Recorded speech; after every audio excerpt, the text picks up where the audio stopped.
ভিডিওর প্রথমে দেখে বুঝতে পারছেন এখানে কিছু আয়োজন চলছে। আয়োজন কিসের জন্য, কার জন্য আর কোথায় সবকিছু বলবো। ভিডিওটা স্কিপ না করে শেষ অবধি দেখতে থাকো, অবশ্য বুঝতে পারবে। সকালের খাবার দাওয়া শেষ করে ভাবলাম কাপড় চোপড় পরে নেই রেডি হওয়ার জন্য। এদিকে আমার কাপড়টা শিরা দেখে আমি সুই সুতা হাতে নিয়ে নিলাম সেলাই করার জন্য। अब मैं जा रहा हूँ तुम्हारे तुम्हारे किनारे की घर। হ্যালো এভরিওয়ান, আসসালামু আলাইকুম। সবাই কেমন আছেন? আশা করি সবাই ভালো আছে। আমরা ভালো আছি আলহামদুলিল্লাহ। আজকে কোথায় যাচ্ছি গাইস? আজকে যাচ্ছি আমার নানা বাড়ি। আমার যে মা জন্ম হয়েছিলেন সেই মার বাপের বাড়ি, আমার নানা বাড়ি। তো এখানে যাচ্ছি, কেন যাচ্ছি, কিভাবে যাচ্ছি শেষ অবধি দেখতে থাকো। ভিডিওটা স্কিপ না করে ভালো লাগলে অবশ্য কমেন্ট করবেন আর ভিডিওটা বেশি বেশি করে শেয়ার করবেন, যেহেতু আমার ভিডিও নতুন আসতে থাকবে। আর আপনারা যদি সাপোর্ট করেন আরও বেশিও আপলোড করব ভিডিও, আরও সুন্দর ভিডিও আপলোড করব। এইদিকে আমরা ঘর থেকে রওনা হয়ে আমি আবার বাপের বাড়ি চলে আসছি, যেহেতু আমার মা আগে থেকেই চলে গিয়েছেন আমার নানা বাড়ি, মানে ওর বাপের বাড়ি।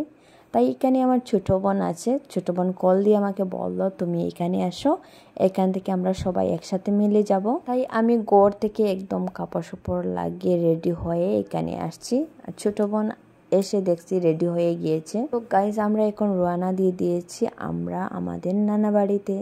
ছিলাম আমার মামা তো বোনের বিয়েতে, এখন যাচ্ছি আবার। আমার মামা একটা আয়োজন করেছেন বড় করে, এক গরু দিয়ে আর কি আয়োজন করেছেন সবার জন্য। তো এইটা সিন্নি বলে। তো সবাইকে ইনভাইট করেছেন, সবাইকে ডাকছেন।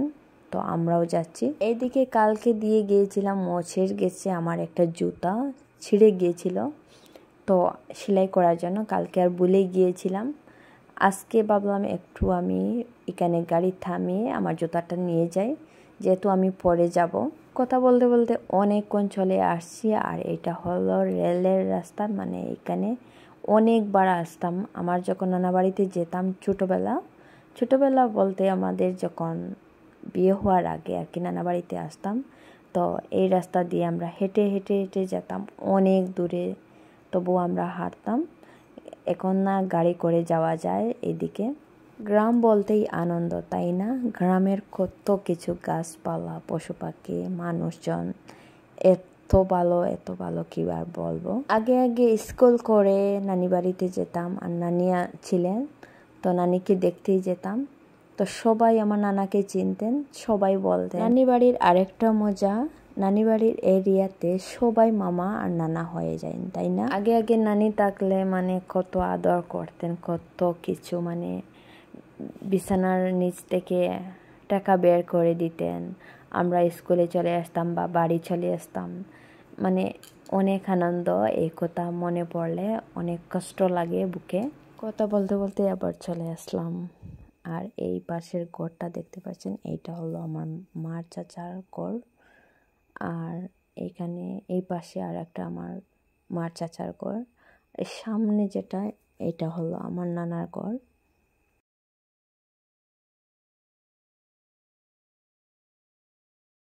এদিকে আসার পরে সবাই শরবত দিয়ে দিলেন। শরবত খেয়ে আমরা একটু ঘোরাঘুরি করে নিলাম। মামিরা ডাকছিলেন ওইদিকে আসার জন্য।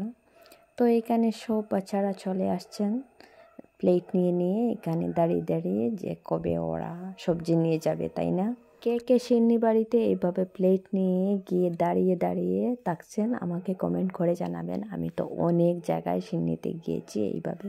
এইখানে সবাই দোয়া করছেন একদম খেদে। আর ওই যে মামা দেখছেন, এইটা আমার হলো মামা, সেজো মামা। উনি মানে সিন্নির আয়োজন করছেন, সবাইকে মানে দাওয়াত করছেন উনি। এইখানে সবাইকে আতর লাগিয়ে দিচ্ছেন আমার মামা। তো এইখানে দেখতে পাচ্ছেন আমার আরেকটা মামা, এই ছোট মামা আমার।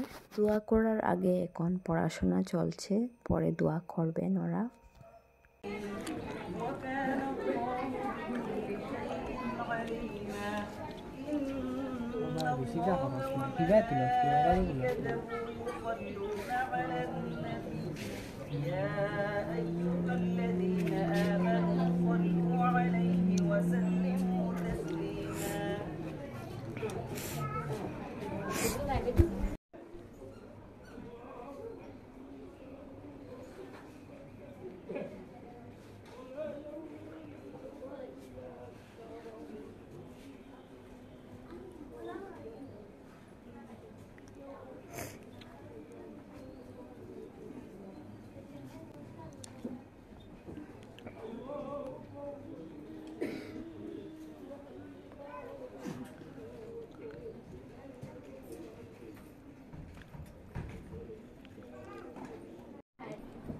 এখন চলে আসলাম পিছন সাইড। আর এই পিছন সাইডে আগে অনেক আমরা খেলাধুলা করতাম নানি বাড়িতে আসলে।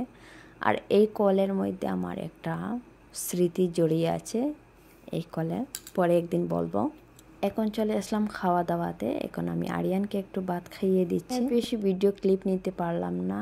খাওয়া দাওয়া শেষে আমি একটু ভিডিও করে নিলাম, আমার মনেই ছিল না। আর আমার এই নানির গড়িতে কেউ থাকে না, একজন মামি আর মামা থাকেন এখানে, আর সবাই মানে অন্য জায়গায় থাকেন।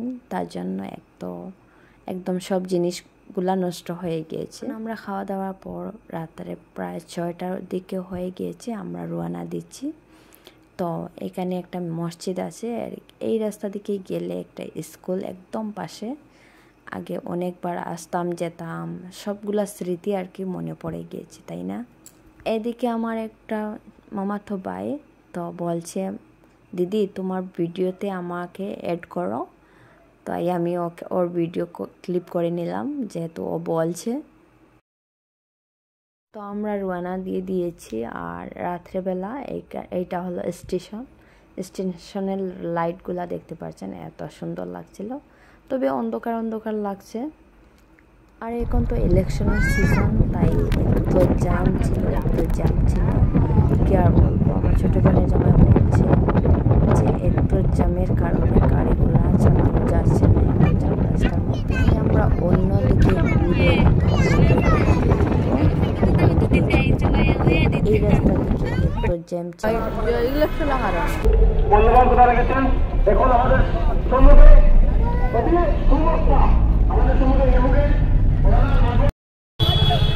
তো এখানে ইউটিউবের মিটিংস চলছে। আমার মনে হচ্ছে এখানে ইউটিউবের মিটিং চলছে। কে কোনটায় ভোট দিবেন আমাকে কমেন্ট করে জানাবেন। আমি এখন অবধি ডিসাইড করিনি কোনটায় দিলে ভালো হবে। তো মেইন রোডে চলে আসছি, আর এত জ্যাম ছিল, জ্যামের কারণে বের হওয়া যাচ্ছিল না। এখানে হঠাৎ করে বৃষ্টি চলে আসছে, জানি না কেন বৃষ্টি চলে আসছে, আর সব মানুষগুলো একদম ভিজে যাচ্ছে, তাই না? কোনো রকমভাবে আমরা জ্যাম ক্রস করে চলে আসছি আমাদের ঘরের পাশে। তো হঠাৎ করে আরও জোরে বৃষ্টি চলে আসছে, কি আর বলবো। এই বৃষ্টিতে আমরা কিভাবে গাড়ি থেকে নামবো, আবার ঘরে যাব। ভিডিওটা এই পর্যন্ত থাকছে, দেখা হবে অন্য ভিডিওতে। ভিডিওটা কেমন হয়েছে কমেন্ট করে জানাবেন। আজকের জন্য এই পর্যন্ত, আল্লাহ হাফিজ।